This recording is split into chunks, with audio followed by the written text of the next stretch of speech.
Pessoal, a paz do Senhor Jesus, estamos dando início aqui ao nosso primeiro episódio aqui, Uma Visão Podcast. Uhul. Meu nome aqui é Marcelo Alisson e está conosco aqui a nossa amiga irmã Sara Alves. A paz do Senhor, galera, tô muito feliz de estar aqui com vocês e eu creio que a gente vai viver dias muito intensos, de muitos aprendizados e muita edificação.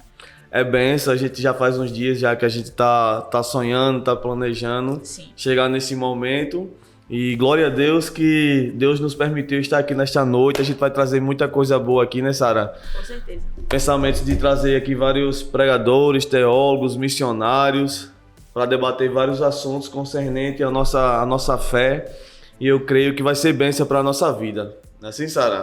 Eu creio também. E tipo assim, a gente tem alguns pensamentos de estabelecer mais aquilo na internet, aquilo que nós cremos, né? Tanto do ponto de vista político como bíblico, mas sempre com uma visão, que é a visão da palavra, os princípios da palavra de Deus, e vai vir muita coisa boa aí, em nome de Jesus. E desde já eu quero apresentar para vocês o nosso patrocinador, aquele que nos abraça aí desde 7 anos atrás aí, Gesso Chico Caicó. Se você quiser aí comprar gesso, quiser fazer aquele trabalho aí na sua casa 3D, uma reforma aí, Gesso Chico Caicó aqui em Mangabeira 4. Depois a gente vai deixar o Instagram deles aí para vocês aí, amém? E se você quiser também aí nos abraçar esse trabalho aí, fala conosco aí e a gente vai fazer uma parceria e tudo vai ser para a glória e para a honra do nome de Jesus. E aí, Sara, conta aí qual é o teu pensamento, teus sonhos aí para quem é que a gente quer trazer para cá, né? A gente tem alguns nomes, né, que vem na nossa mente, amigos também, né, tá aqui o doutor Basílio Henrique, doutorando, para falar sobre o jovem cristão na universidade, o desafio jovem cristão na universidade. Também o nosso amigo o evangelista Diego Rafael, né, que é alguém que vive do chamado, é itinerante, vive 100% da obra de Deus. Pra gente também ver esse lado de como é ser uma pessoa que vive 100% para a obra de Deus, para o chamado de Deus e como é lidar com isso, né, todos os dias. E não só ele, mas tantas outras pessoas assim que a gente Eu quero trazer aqui muitos missionários aqui da Juvep, pessoal aí da Juvep aí, meus professores, meus amigos missionários, transcultural, trazer aqui pra gente bater aquele papo teológico e também missiológico, para que juntos possamos pensar e abençoar a vida de todos que estiverem ouvindo esse podcast, amém? Amém. Eu começo? Então vamos lá. A nossa ideia nesse primeiro podcast é fazer algo mais intimista, né? Para vocês conhecerem a gente de uma forma mais abrangente. E como o Marcelo é o idealizador do nosso projeto, desse projeto, o idealizador principal, e tem uma história muito linda, um testemunho muito lindo com Deus. Então a nossa visão hoje, nosso intuito hoje, nesse primeiro, é contar um pouquinho da nossa história, da história de Marcelo, para que vocês conheçam mais quem nós somos, o porquê do nosso propósito estar aqui hoje. E eu quero começar perguntando para Marcelo, se você nasceu no berço evangélico, como foi o início de tudo, o início da sua vida com Deus, o início da sua não vida com Deus.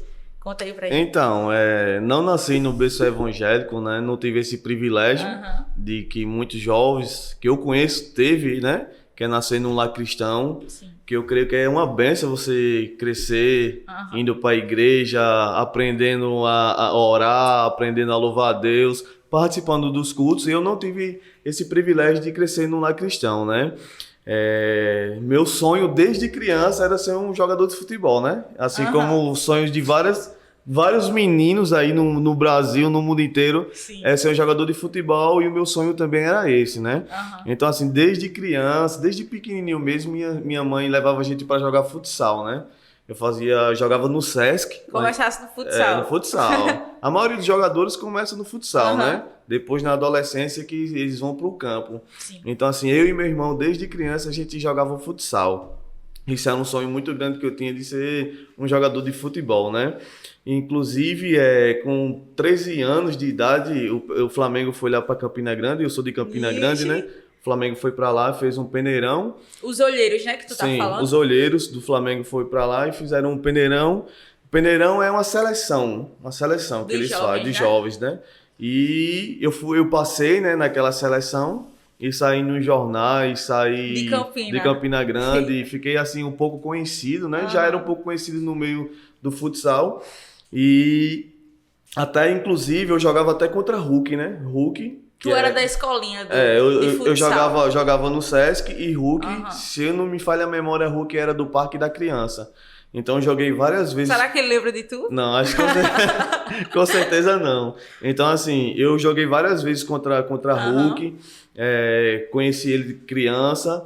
Então, assim, com 13 anos, o Flamengo foi pra lá, eu passei na seleção do Peneirão, mas eles não vieram, né? O Flamengo não veio buscar. Saiu no jornal, saiu e tudo, Foi mas eles só não da vieram, não. promessa. Mas só que na minha época, né? Você é nova, né, da sua época, na minha época era aquela fita cassete, Aham. né? Hoje já Sim. é um negócio mais moderno, né? Já é CD, já é CD pendrive. também Não, teu eu acho que CD já tá não quase, vai mais, né? CD tá quase extinto, é Pronto. Spotify. Na minha essas época era aqueles videocassete, aquelas fitas de videocassete. Aham. Então, assim, ali foi filmado, né? Aqueles jogos que eu fiz ali foi filmado. E ali participou muitos treinadores Qual pegaram. posição tu era? Qual Eu posição? jogava de meia e de atacante, né? Meio atacante Era o homem gol. Marcelo Gol. Então assim, eu jogava até bem, sabe? Então assim, o Flamengo não veio, mas só que um empresário viu a minha fita, né? Viu minha fita e ele me levou para o Sport de Recife, né? Me levou para o Sport de Ih, Recife. Eu morei ali com 13 anos, 13 a 14 anos, eu morei ali na Ilha do Retiro, né? Passei um tempo no treinando. estádio mesmo? No estádio da Ilha do Retiro. Massa. Na arquibancada de visitantes. Aí embaixo da Embaixo. arquibancada, não sei agora, né? Que já Aham. faz muito tempo, mas embaixo ficava, como é que se chama? O alojamento Dos meninos, dos né? meninos. E eu fui pra lá. Fui pra lá. Show. E aí, depois do esporte, teve algum outro time? Então, eu joguei em outros times, Aham. mas antes de ir pro esporte, eu tive uma experiência que teve assim, mudou o rumo do meu sonho, né? Da minha Aham. vida, que foi a minha primeira experiência com droga, né? E como foi essa tua experiência? Então, minha mãe saía para trabalhar muito cedo, né? Tu tá falando isso, tipo, já aqui na Paraíba ainda, né? Isso na Paraíba ainda. Tu tinha quantos anos? mais Antes ou de menos? ir pro esporte, Aham. na época eu tinha 12 anos de idade. Certo. Eu jogava muito na rua. Hoje, dificilmente a gente vê as crianças brincando na rua, jogando bola na rua. Aham. Mas na minha época isso era diário. A gente já chegava da escola, já se reunia na rua, colocava as travinhas, já Travinha de chinelo. de chinelo, já jogava na rua. Então, assim, a gente jogava. Sim. E teve alguns jovens lá que começaram a usar drogas, entendeu? Mas tu vivia num contexto de comunidade? Então, eu morava nas Malvinas, que é tipo o bairro de Mangabeira, né? Que é o maior bairro de Campina Grande. Então, assim, isso era rotina, a gente chegar da escola, jogar bola na rua, entendeu? E nesse meio termo, muitos amigos começaram a usar drogas, né? Nas Malvinas não é uma comunidade, entendeu? Era um bairro assim, era um bairro, vamos dizer, Popular. popular, não, nem rico e também não pobre, entendeu? Mas alguns jovens começaram a usar drogas e teve um dia que eu fui visitar um deles, né? E cheguei lá, eles estavam fechando um cigarro de maconha, entendeu? E foi ali que eles me ofereceram, né? Eles me ofereceram a maconha de primeira, assim, eu rejeitei, não quis usar, eu não quis usar, mas só que eu me deixei levar, né? Me deixei levar por aquela situação e aquela coisa. Fumei a primeira vez, Já gostei. viciou da primeira vez ou não? Então, a maconha, assim, ela não me viciou da primeira vez, sabe? Sim. Mas é aquela coisa, como é que eu posso te dizer? Você começa a ter aquela rotina de amigos para você não perder aquelas amizades, para você não ser excluído. Tem que fazer o que eles fazem, né? Aí, para estar junto deles, eles usando e também para eu ter mais intimidade com eles, eu acabei fumando diariamente, entendeu? Isso aí acabou que eu viciei, né? E aí eu era uma criança, né? Eu tinha 12 anos de idade, 12 anos de idade. Aí ficou aquela coisa, o sonho e essa questão das drogas, né? Foi quando aí eu fui pro Sport de Recife, né? Eu fui pro Sport de Recife, eu morava lá dentro do alojamento, não saía para canto nenhum, Não saía pra canto nenhum, era só treinar e ficar lá dentro do alojamento.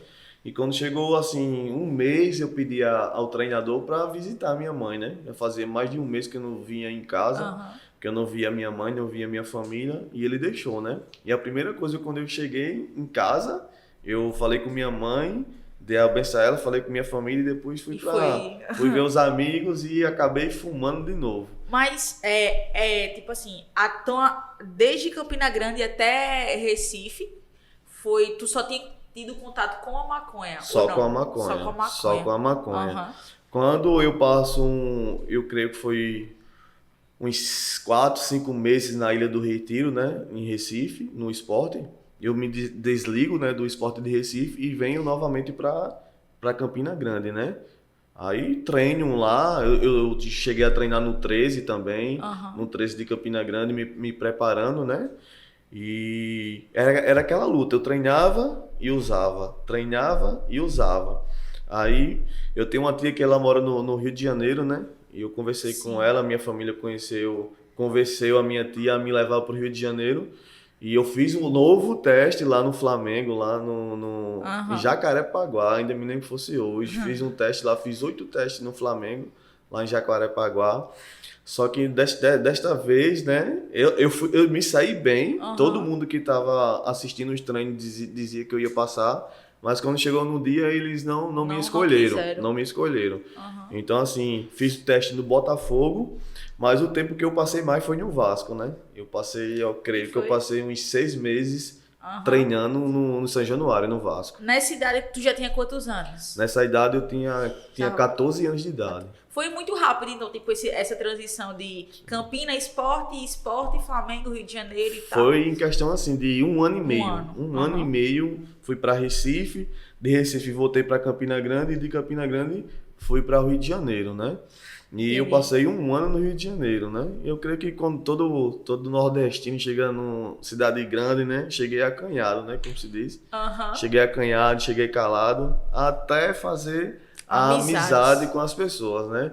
E na minha época eu gostava muito de funk, né? Baile funk do Rio. Baile funk, sempre cresci escutando funk por incentivo dos meus tios, do lugar onde eu morava. Então, assim, o meu sonho era conhecer um baile funk, né? E eu tava num lugar ideal, entende? Então, assim, comecei a pegar amizade lá com o pessoal lá. Nessa época eu passava um programa na televisão que se chamava No Limite. No Limite. Eu lembro. E tinha uma festa lá no Rio de Janeiro que eles faziam, o nome da festa era Sem Limite. Misericórdia. Cada jovem que ia levava uma caixa de cerveja. Então, assim, as meninas entravam de graça e os homens levavam uma caixa de cerveja. Aí você já viu, né? Então, foi daí que eu comecei também a entrar no mundo da bebida, né? Da bebida. Até então tu não tinha contato, né? Ou tinha? Tinha muito pouco. Era só maconha? Era só maconha, entendeu? Coisa, cigarro, que às vezes eu fumava, mas não era viciado, só pra estar fumando ali, se amostrando, como diz, né? Mas a questão da bebida mesmo foi no Rio de Janeiro. Foi o Rio de Janeiro que abriu as portas assim. Foi.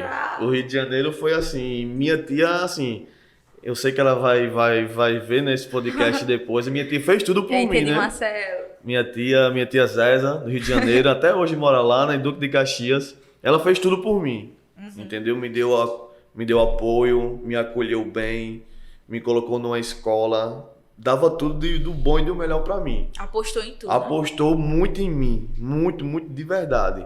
Até na época minha mãe não tinha condição de mandar uma quantia boa lá pro Rio de Janeiro, mas mesmo assim ela nunca deixou faltar nada, entendeu? Segurava as pontas. Segurou lá. Mas só que o que é que acontece? Aí eu fui conhecendo umas pessoas diferentes que gostavam de usar outras drogas, gostava de baile funk e tal. E foi no dia que eu completei 15 anos de idade, entendeu? Quando eu completei 15 anos de idade, eu digo, eu vou pro baile. Eu vou comemorar meus 15 anos no baile funk. A festa de debutante, mas lá no baile. Mas só que quando eu cheguei pra minha tia pra pedir pra ir pro baile funk, ela não deixou. Ela disse, meu filho, você tá no Rio de Janeiro, você não tá no Nordeste, não. Vai dar errado. E você tem 15 anos, você não vai. Mas só que tinha os vizinhos dela e, tipo assim, os vizinhos dela tinha confiança da minha tia, entendeu? Então, eles convenceram a minha tia a deixar ir com eles, entendeu? Aham. Então, nesse dia eu não usei drogas, mas eu bebi muito. Bebi muito, que acabou o baile funk e eu voltei arrastado pelo pessoal, entendeu? Então, assim, para você ser um atleta de um nível, assim, grande, que tem uma boa, como é que eu posso dizer? Um bom desenvolvimento. Aham. E se você se entrar pelo mundo das drogas, As pelo drogas. mundo da bebida, não dá certo, entendeu? Então foi nesse meio tempo aqui que o meu sonho de ser jogador de futebol já foi indo para um Aham. lugar assim mais distante, entendeu? Mas me diz uma coisa, tipo, o Rio de Janeiro foi tu tá falando que foi um local que tu se abriu mais pra festa, etc e Isso. tal, e tu teve contato com alguma outra droga enquanto tu tava lá? Não, no Rio de Janeiro eu tive contato mais foi Com a com a bebida. bebida, com a cerveja, com uísque e outras bebidas e principalmente com mulheres também, né? Entendi. Na época, com 15 anos, então assim, baile funk, No Rio de Janeiro. ficava assim com muita meninas mesmo, entendeu? Então, quando foi que deu errado? Tudo Então, lá. minha tia, todo final de ano, minha tia, ela vinha para o Nordeste. E na época, minha tia sempre ela trazia presente para a família inteira, entendeu? Então, quando minha tia veio no final de ano, eu vim também com ela. Mas eu já vim com o propósito de não voltar mais. Porque, assim, eu não queria machucar o coração dela. Aham. Eu sabia que ela estava investindo muito em mim, ela estava apostando muito em mim, e naquela situação eu ia acabar fazendo alguma coisa que machucasse o coração dela, sabe? Então eu resolvi não voltar mais, entendeu? Eu vim com ela, ela passa assim 15, 20 dias, depois ela voltava para o Rio de Janeiro e eu não quis mais voltar. Só que daí o que acontece? Quando minha tia volta para o Rio de Janeiro, a ficha cai. Eu perdi tudo. Perdi tudo, entendeu? Perdi minha chance, entendeu? Porque na época que eu treinava no Vasco, eu via Romário, eu via vários atletas de um nível que eu só via na televisão. E eu via esses camaradas Pessoalmente, né? pessoalmente quase todo dia em São Januário, entendeu? Tinha contato com eles, tinha a camisa autografada deles, entendeu? Então assim, quando minha tia vai e eu fico, aí bate aquela... Caiu na real, Caiu né? na real. Já era. Entendeu? Aí o que foi que eu fiz? Bateu uma depressão muito grande em mim. Uma depressão muito grande. E assim, eu fui muito injusto com minha tia. Nem fui me despedir dela. Nem fui agradecer a ela por Tava nada. revoltado, tu? Assim, sabe? Triste. Triste. Então assim, foi aí que eu entrei de cabeça no mundo das drogas, entendeu? A depressão bateu, a angústia bateu. E foi aí onde eu conheci outras drogas. Entendeu? E como foi essa tua experiência de novas drogas? Foi tipo por amigos ainda? Ou não, tu foi lá e tu fez a besteira. Então, no meu bairro eu já conhecia muita gente, A né? galera, né? Quando eu voltei do Rio de Janeiro, queira ou não queira, você já voltou com uma faminha, vamos assim dizer. Marcelo do Rio. Entendeu? Um pouco conhecido e tal. Então, assim, foi aí que eu comecei a ir pra festa com eles. E aí, nessas festas, rolava várias drogas. Lança-perfume, loló, comprimidos, cocaína, entendeu? E foi aí que eu comecei a entrar nesse mundo aí, de cheirar, de fumar, entendeu? Mas só que quando isso acontecia, a depressão era muito grande, entendeu, Sara? E muitas pessoas ainda apostavam no meu potencial de ser um jogador de futebol. Que mesmo essa situação toda, teve um rapaz que insistiu para que eu voltasse a jogar. E eu voltei aqui no Nordeste, chama peladeiro, né? Jogando bola. E eu A várzea, né? a várzea, assim, a várzea. Eu jogando várzea, um treinador do 13 viu eu jogando, né? E ele me chamou para treinar no time do empresário, né? E eu fui fazer um teste no time Tu era bom mesmo, né? Que a galera te viu, Era um te pouco, chamava. né? Depois eu lancei umas fotos aí. Eu queimei a maioria, né? Queimei a maioria das fotos, mas ainda eu tenho algumas no meu perfil aí do Facebook. Aí esse treinador viu eu jogando, perguntou quantos anos eu tinha. Na época eu ainda era muito novo, tinha 16 anos, né? E ele me chamou para treinar, eu fiz uns testes nesse time, passei e aí fiz uma viagem com eles e a gente foi para Belo Horizonte, né? E eu joguei contra o América Mineiro, joguei contra o Cruzeiro. Cara, eu não sabia disso. E joguei não. contra o Atlético, né? Eu tenho umas fotos, entendeu? Tudo. A maioria eu queimei por causa da angústia, sabe? Eu olhava para as fotos, me dava uma tristeza muito grande, entendeu? Ver que deu errado não por ninguém, mas por mim. Por culpa sua. Por né? culpa minha. Isso me deixava mal, entendeu? Então, eu fui jogar em Belo Horizonte, né, contra o Atlético, como eu falei, joguei contra o Cruzeiro, mas a dependência da droga já era alta, já dependia muito da maconha. Tu usava o quê? Maconha? Na época eu usava muita maconha. Que entendeu? mais? Usava maconha, usava comprimido.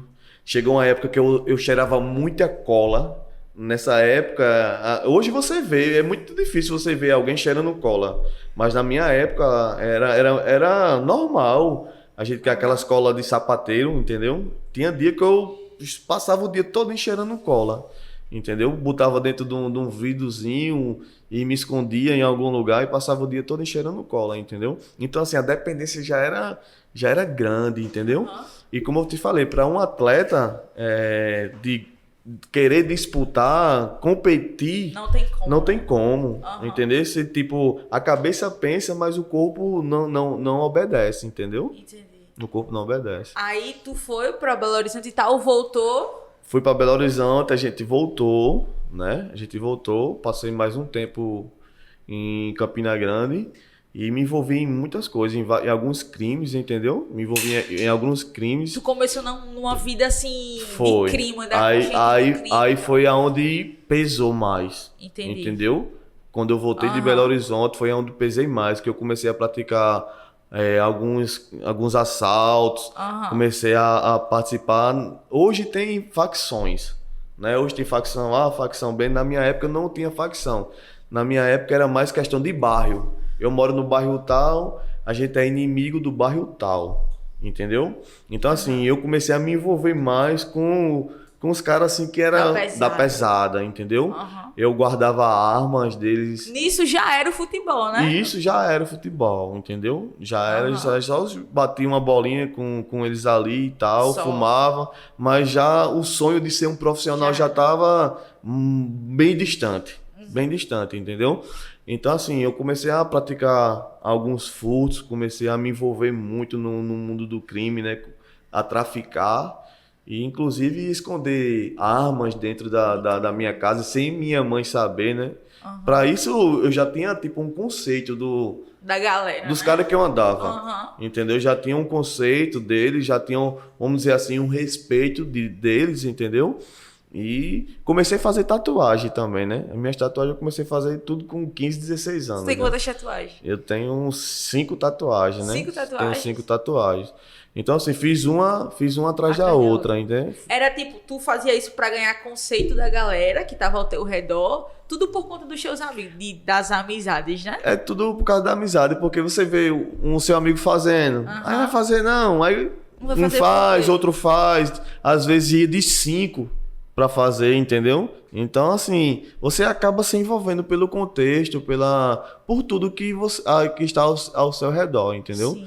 Então eu entrei de cabeça, entendeu? Qual das drogas que tu teve contato, qual foi a mais pesada, assim, que tu chegou a usar, assim, pra tua que tu considerou pior, assim? Então, antes de falar qual foi a pior droga que eu usei, ainda em Campina Grande, né? Eu me envolvi, como eu te falei, me envolvi em muita coisa, fui preso algumas vezes, né? Respondi processo. E não foi nem eu que fiz, né? Fui acusado de alguns crimes, assim, bem difíceis, né? Crimes, assim, de você olhar para uma sociedade, entendeu? E você olhar para um jovem e dizer, esse menino fez isso, entendeu? Então, respondi processo em 1 ano. Todo mês eu tinha que ir para o fórum com a minha mãe. Todo mês eu tinha que ir com minha mãe. O pessoal que foi preso comigo, tudo foi pro presídio. O único que não foi pro presídio foi eu, que era de menor, e um amigo que estava comigo que deu a documentação falsa. Deu a documentação falsa e conseguiu sair, mas o restante tudo tirou 3 anos, 4 anos, 5 anos de cadeia, entendeu? E tipo assim, porque tu tá falando que tu ia todo mês com a tua mãe no fórum pra responder por uma coisa que tu ou tava associado ou fez e tal. Aí eu fico, mas tipo, imagina a cabeça da tua mãe tendo que ir todo mês contigo. Todo mês chegava o rapaz na minha porta, né? Aham. E me entregava o, como é que se chama? O papelzinho lá, né? Pra comparecer. Eu, como era de menor na época, eu não poderia ir só. Então minha mãe tinha que estar comigo direto, entendeu? Tinha que estar comigo direto. Então foi um momento difícil para minha mãe, né? Foi um momento difícil. E eu lembro que também nessa época minha mãe ia muito atrás de mim de madrugada nas bocas de fumo, né? Ela pegava o meu irmão, que era menor do que eu, e ia procurar nas bocas de fumo, né? E teve um dia que eu, com muita raiva da minha mãe, né? Com muita raiva, porque eu me sentia com vergonha, né? A mãe Imagina a só, pessoa, né? você tá lá com os caras lá curtindo, tá com as meninas, chega sua mãe. Entendeu? Então teve um dia que eu fiquei com muita raiva da minha mãe. E eu olhei nos olhos dela, nesse dia eu tava muito drogado, eu olhei nos olhos delas e eu disse a ela, eu digo, ó, não venha mais me procurar, não venha mais atrás de mim. Naquele dia minha mãe olhou nos meus olhos e ela disse, meu filho, eu não vou vir mais atrás de você. Mas uma coisa eu vou fazer, eu vou me trancar do quarto e vou pedir a Deus que Ele guarde a sua vida. Ela já era crente? Não era crente. Eu nunca vou esquecer disso na minha vida, nunca. A minha mãe com os olhos cheios de lágrimas, ela olhou pra mim, ela disse, eu lhe amo, mas eu vou fazer o que você tá dizendo, eu não vou vir mais atrás de você não, mas eu vou pedir a Deus que Ele guarde a sua vida. Entendeu? Nessa época eu tava muito atribulado, sabe? Tava muito atribulado, tava com a mente pensando em muitas coisas ruins, entendeu? Andava armado, traficava, tinha muita amizade ruins, entendeu? E foi a melhor coisa que minha mãe fez. Foi não ter ido te buscar mais, Não ter ido me buscar mais. Eu acredito que quando minha mãe dobrou os seus joelhos dentro do quarto, Deus se levantou. Eu creio. Deus se levantou, entendeu? Quando minha mãe tomou essa decisão de não me procurar mais e dobrar os seus joelhos para estar orando por mim, Deus levantou algumas mulheres para estar me evangelizando. Show. E isso é muito interessante, sabe? Porque as mulheres, assim, não me conheciam, de fato, não conhecia, vamos dizer, aonde eu morava, não conhecia o bairro, mas elas encontravam. E tipo, teve um dia que chegou lá na porta da minha casa umas 5 crentes, né? Umas 5 crentes. Chegou e elas falaram pra mim dessa mesma forma. Eu estava orando e quando eu estava orando, Deus me apresentou você. Deus falou o seu nome para mim e mandou eu vir aqui. E tipo, eu não entendia nada daquilo. Todo né? errado. Eu todo errado, não entendia nada daquilo. Eu fiquei sem entender nada. E elas começaram a falar de Deus pra mim, entendeu? Falar do amor de Deus pra mim, dizer que Jesus ele transformava, dizendo que Jesus tinha algo melhor pra mim, que aquela vida que eu tava vivendo não era uma vida digna, que Deus ele ainda realizava sonhos e tal, mas isso é tudo conversa de crente, entendeu? E tal. Mas aí o que é que acontece? Toda semana essas mulheres iam lá na minha casa. Toda semana. Até um dia que teve um encontro de jovens, né? Que chama encontro de jovens. EJC, né? EJC. E ela olhou nos meus olhos e disse, eu vou lhe levar no EJC. E eu disse, vou nada. Ela disse, tal dia eu vou estar aqui. E eu quero você pronto, que eu vou levar você para o EJC. No dia que ela disse que ia me pegar, ela chegou lá na minha casa. E eu sabia que ela vinha, eu fiquei de longe observando. E eu disse, eu não vou. E ela mandou o recado, dizendo, ó, aonde ele estiver, manda ele vir, porque eu só vou sair daqui quando ele chegar. Então, assim, o pessoal foi lá onde eu tava e disse, ó, a menina lá, a crente lá, tá dizendo que é melhor tu ir, porque ela não vai sair de lá, não. Então, assim, naquela hora, deu um negócio assim em mim, entendeu? E eu acabei indo. Tem que ir. E ela disse, você vai do jeito que tá, não precisa nem tomar banho. Eu tava com maconha no bolso, tava com cigarro, Bem cheirosinho. tava com tudo, entendeu? E fui para aquele EJC. Eu me lembro que na sexta-feira é rápido, né? Na sexta-feira é rápido, EJC e tal. Mas no sábado, que foi o dia todo, eu fiquei desesperado, fiquei agoniado. Porque me deu a vontade de eu fumar. E eu olhava para um lado, olhava para o outro, era jovem cantando, era jovem pregando. E eu dizia, o que eu tô fazendo aqui no meio desse pessoal? Então, assim, eu ia pular um muro. Quando eu corri para pular um muro... Eu ia pular o muro da JC. Eu ia pular o muro da JC e ir embora. Quando eu corri para pular o muro, me pegaram lá e me perguntaram quem foi que tinha me trazido para aquele lugar, né? E a irmã era muito conhecida. Era muito conhecida na JC, ela que organizava isso tudo. E ela disse, eu não acredito não. Tantos jovens que queriam estar aqui, você quer ir embora? Eu digo, eu quero ir embora, não quero ficar aqui não.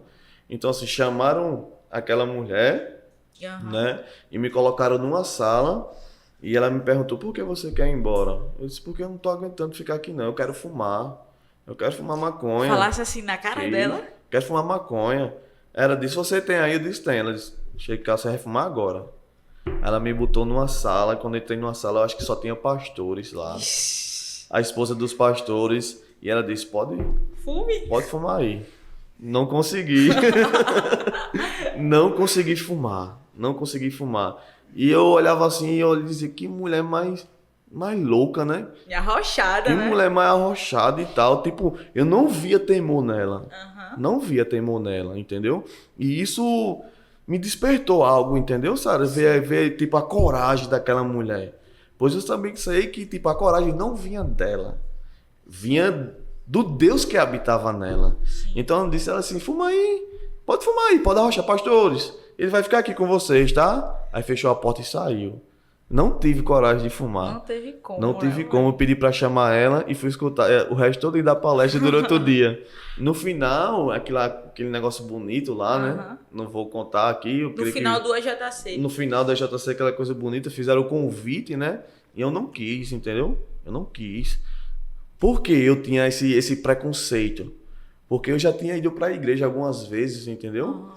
E algumas pessoas me trataram muito mal. Algumas mães de adolescentes não queriam que ele se envolvesse comigo por causa da minha vida, entendeu? Do que tu fazia, né? Então, assim, eu disse, oxê, esse povo prega uma coisa, mas não vive. São tudo mentirosos. Nunca mais eu ponho meus pés numa igreja. Entendeu? Então, eu tinha essa raiva. O trauma, né? Eu tinha esse trauma, entendeu? E não queria mais de falar de crente, não queria mais pisar numa igreja. E não resolvi entregar a minha vida a Jesus naquele EJC. Fui-me embora pra casa. Mas aquelas mulheres não desistiam de mim. Tu só foi pra, tipo, meio que pra ela parar de te encher, né? Isso, eu fui pra ela parar de me encher o saco, entendeu? Porque ela era muito insistente. Sim. Entendeu? Mas ela tava tão insistente que eu disse, só tem um jeito de eu fazer. Eu vou me mudar. Chegou nesse ponto. Eu disse, eu vou sair daqui de Campina Grande e vou morar em João Pessoa. Aí vim passar um tempo aqui em João Pessoa. Sim. Aí foi aqui que eu te respondo a pergunta que tu me fez. Foi aqui que eu conheci a pior droga da minha vida. E que eu não desejo que ninguém conheça. Que foi o crack, né? Me lembro que fui fumar maconha, né? Fui fumar maconha sozinho. E quando eu tava fumando maconha, tinha alguns boys que tava fumando, né? Amigos lá, fumando, que chamam mesclado, né? É a maconha com a pedra de crack em cima, né? E eles me ofereceram e eu disse, não quero isso não, vou fumar minha maconha aqui. Mas só que quando eles acenderam, o cheiro me despertou a curiosidade, entendeu? Eu disse, deixa eu dar um pega aí. E o crack é terrível. Uma vez. O crack é terrível. A primeira vez que eu usei o crack, já senti um negócio diferente. Qual a sensação? Então, a maconha, eu costumo sempre conversar e dizer para os jovens.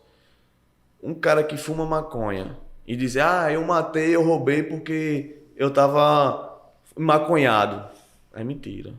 Sim. A maconha, quando eu fumava maconha, eu ficava tranquilo. Aí você me pergunta, você é a favor da legalização da maconha? Eu não sou. Por quê? Porque a maconha, ela é uma porta para você conhecer outras drogas, entendeu? Mas a maconha jamais vai fazer você matar, vai fazer você roubar, vai fazer você fazer algumas tragédias. Mas o crack não. O crack é diferente, entendeu? A primeira vez que eu fumei o crack, eu já senti um negócio diferente. Opa. A maconha eu fumava, relaxava. Quando eu fumei o crack, me deu uma adrenalina diferente, entendeu? Sim. Já fiquei diferente. E o crack, segundo alguns especialistas, depois que você dá um pega, 5 segundos já tá na sua mente. Então, assim, ela transforma você. Entendeu? Foi aí que eu comecei a entrar pelo mundo do crack, entendeu? E eu cheguei a fumar 10 pedras, 20 pedras, 30 pedras. E quando eu tava viciado mesmo, eu cheguei a fumar 60 pedras de crack por dia, né? Tu já teve alguma overdose por causa disso ou não? Então, eu comprei, e eu sempre fui assim, sabe, Sara? Quem é do movimento, quem é usuário de droga, ele sabe que tem regras. Ele não pode dever. E se dever, ele tem que pagar. Entendeu? Então, assim, eu sempre fui consciente nisso, de dizer, não posso estar devendo nada a ninguém. Então, o que é que eu fazia? Minha mãe me dava roupa, entendeu? Minha mãe comprava calçado para mim, eu não usava. Trocava. Eu botava na mochila e descia para a favela, descia para a comunidade. Tipo, tênis de R$ 250, eu trocava por 4 pedras de crack. Calça de R$ 100, eu trocava pela uma pedra de crack. Aí você me pergunta, será que é verdade? É. Isso, infelizmente, é o que mais acontece. Isso dói no meu coração. Fiz isso várias e várias vezes. Entendeu? Então, o que é que acontece? Chegou uma época que eu disse, não, eu vou comprar uma pedra para mim. Comprei uma pedra grande, né? Vou partir, vou vender, vou tirar o dinheiro para comprar, ficar traficando e o resto eu vou fumando. Mas aquele que é viciado no crack... Não consegue. Não consegue. A primeira vez que ele fuma, se ele fumou a primeira, ele só vai se contentar quando ele fumar o resto todinho. Entendeu? Aí teve um dia que eu tivesse desse punk. Comprei uma pedra grande, fumei a primeira, acabei fumando tudinho. Fumei mais de 60 pedras de crack. Passei a madrugada todinha fumando, entendeu? E, tipo, quando acaba, é uma sensação muito ruim. Sabe? Você fica tipo um zumbi. E eu me tranquei dentro do quarto e o crack acabou. Eu ficava procurando nos lugares e não achava. Nossa. E quando foi amanhecendo o dia, eu fui me sentindo mal, sabe? Fui me sentindo mal. Tipo, uma agonia tão grande. Vazio e, tipo, fui faltando ar e fui para o hospital, né? Cheguei no hospital, cheguei com falta de ar mesmo, entendeu? Muito mal. Os médicos me pegaram, me colocaram num balão de oxigênio, né? Para eu respirar. As minhas mãos começaram a ficar tortas, né? Então, eu acho que foi um começo de overdose, entendeu? Nesse dia. E vomitava muito, entendeu? Porque eu já não me alimentava mais. A pessoa que usa crack diariamente, se você prestar atenção, a maioria são muito magras. Magro, né? Muito magras, porque você perde o apetite. Você não tem mais vontade de comer, você não tem mais vontade de... Só crack. Só o crack. Eu tive a oportunidade de estar na Cracolândia, em São Paulo, em 2015. Sim. Eu participei de um trabalho de evangelização lá. E aquilo doeu meu coração. De ver tantas crianças, de tantos pais de famílias, tantas meninas grávidas lá dentro da Cracolândia, entendeu? Mas retornando, né? E isso foi acabando com minha vida, né? O crack. Perdi muita coisa mesmo eu perdi. Qual foi, tipo assim, uma pergunta aleatória, né? Mas pra iniciar, qual foi a coisa mais, assim, absurda que tu já teve que trocar por causa de pedra de crack? Porque tu falou de calça, tênis e tal, mas tem uma galera que faz umas trocas bem... Rapaz, tu fez uma pergunta agora que... Eu já falei isso pra algumas pessoas e eu me sinto... Tinha até vergonha de falar, sabe, Sara? Eu já troquei fralda da minha filha. Já troquei fralda da minha filha por pedra de crack. E eles aceitam tudo, assim? Aceita tudo. Aceita assim. Tudo não, né? Depende se vão beneficiar eles. Se eles verem se o produto é bom. Mas as fraldas eram boas, não vou falar o nome da fralda aqui, né? Mas assim, eu trocava fraldas da minha filha. Minha filha era pequena na época, né? E eu trocava fraldas por crack, né? Aham. E como foi o teu processo de conversão, então? Tipo assim, quando foi o ápice que tu falou assim, não dá mais, e quando Jesus chegou assim na tua vida? Então, lembra daquelas irmãs que eu falei Sim. lá de Campina Grande, que elas não desistiam de mim, que ficava, vamos dizer, Insistindo. insistindo na minha vida, que eu tive que sair de Campina Grande e vir morar aqui. Teve uma noite que eu tava daquele jeito. Tinha fumado várias pedras de crack, uma alucinação muito grande, uma depressão muito grande no meu coração, uma tristeza muito grande, que eu pedi a morte e a morte não vinha, entendeu? E uma madrugada chegou uma van na porta da minha casa. Do nada. Do nada essa van parou na porta da minha casa. Eu morava na casa da minha avó, né, do meu avô. A van parou de madrugada e eu vi tipo a van se abrindo assim, né? E descendo mais de 10 jovens. E eu botei a cabeça assim na janela e disse, não, eu tô vendo, eu tô ficando louco. É viagem, Eu tô tá vendo vendo? viagem, eu tô vendo alucinação, eu tô vendo alguma coisa. Entendeu? Isso não tem condição não. E quando eu desço, quando eu vejo a irmã, eu digo, não. Não é ela não. Não é ela não. A irmã olhou nos meus olhos e disse, você pode se esconder de quem for, mas jamais você vai se esconder dos olhos do Todo-Poderoso. Glória a Deus. Entendeu? E aqueles jovens pegaram os violão e começaram a louvar. Isso de madrugada, Sara. A maioria dos vizinhos saíram para ver. E fizeram a serenata para mim, né? Naquela madrugada. E eu sem entender nada ainda. E eu vi aquele amor. Uma coisa diferente, sabe? E começaram a falar de Jesus para mim e tal. Aquele amor e pregando a palavra para mim. E no final fizeram o convite. E eu disse, eu não quero. Eu já disse a vocês que eu não quero Jesus. Ainda com o coração E resistente. o coração ainda é resistente, entendeu? Eu queria morrer, mas não queria Jesus. Entendeu? Eu preferia a morte, mas não queria Jesus. Então aquela irmã olhou nos meus olhos e disse, meu filho, se você cavar um buraco, lá embaixo ele vai estar. Nunca vou esquecer disso. Se você pegar um navio e se você for para o fundo do oceano, ele também vai estar lá. E se você pegar um avião e se você subir ao terceiro céu, aí lá que é a morada dele. Não tem como fugir dos olhos do Senhor. Show. E aquela frase queimou no meu coração, mas eu mesmo assim eu disse, eu não quero. E elas me abraçaram e disse, que Deus te conceda outra oportunidade. Eles viajaram 130 quilômetros para falar do amor de Jesus para mim. E eu não quis. Passou alguns dias, a minha filha nasceu, minha filha Marcela, né? Hoje está com 15 anos de idade. Minha filha nasceu e quando eu fumava crack eu olhava para ela no berço. E eu começava a chorar. Eu fumava crack, eu olhava para ela no berço e eu começava a chorar. Por quê? Eu dizia, minha filha vai crescer e vai ver um pai que não vai ter exemplo. E olhe lá se quando ela crescer, se eu vou estar vivo. Então veio uma voz e falou muito forte no meu ouvido. Só tem uma chance para você terminar com essa situação. É você pegar o seu revólver e atirar. Aí você vai deixar de ser a vergonha negra da sua família. Você vai deixar de ser a vergonha da sua mãe. Você vai deixar de ser a má influência da família, entendeu? Então aquilo foi muito forte, sabe, Sara? E eu tive uma vontade muito grande de me matar naquele dia. Entendeu? Uma vontade muito grande de tirar a minha vida. Eu disse, só a única solução é essa. Depressão lá A em depressão cima. lá em cima. Eu disse, eu olhei pra minha filha, peguei ela nos meus braços, chorei muito. Me lembro que fosse hoje.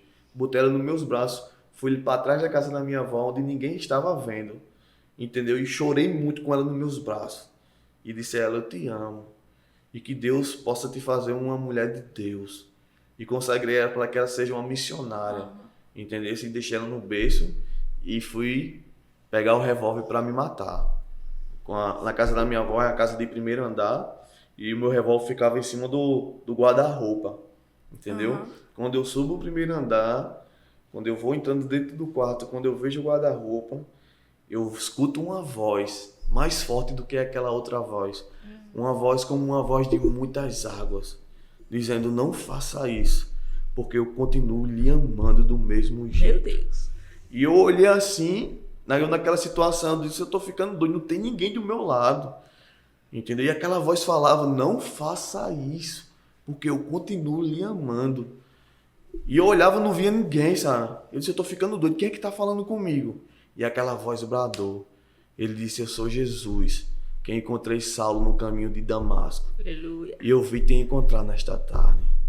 Aquela voz eu nunca vou esquecer. Aquela voz me fez me jogar ao chão. Aquela voz me fez chorar e dizer, se é você, se é o Senhor que está falando comigo, então me tire dessa situação, porque eu não aguento mais viver assim. E ele disse, eu estou tirando a tristeza e estou te dando alegria. Meu Deus. Eu estou tirando a depressão e estou te dando paz. E de ti, que é a ovelha negra da família, eu farei o primeiro cristão. Glória a Deus. Naquele dia eu tive um encontro que eu nunca encontrei em droga, que eu nunca encontrei no crack, que eu nunca encontrei na maconha, que eu nunca encontrei na cocaína, que eu nunca encontrei em mulheres, que eu nunca encontrei em baile funk. Naquele dia eu encontrei o que eu precisava, que era a presença do Todo-Poderoso. Aquela presença invadiu o meu ser de uma forma que preencheu o vazio que existia dentro de mim, sabe, Sara? E naquele dia eu disse, eu quero o Senhor. Eu quero o Senhor. E Tu foi tinha assim, quantos anos nessa época? Eu tinha 20 e 21 anos de idade. Então tu já tinha passado por todo um período de dependência e tal, até? Como eu falei, eu comecei a usar com 12 anos de idade, né? Então eu passei minha adolescência inteira na vida de droga, de bebida, entendeu? E esse encontro que eu tive com Jesus foi com 20 e 21 anos de idade.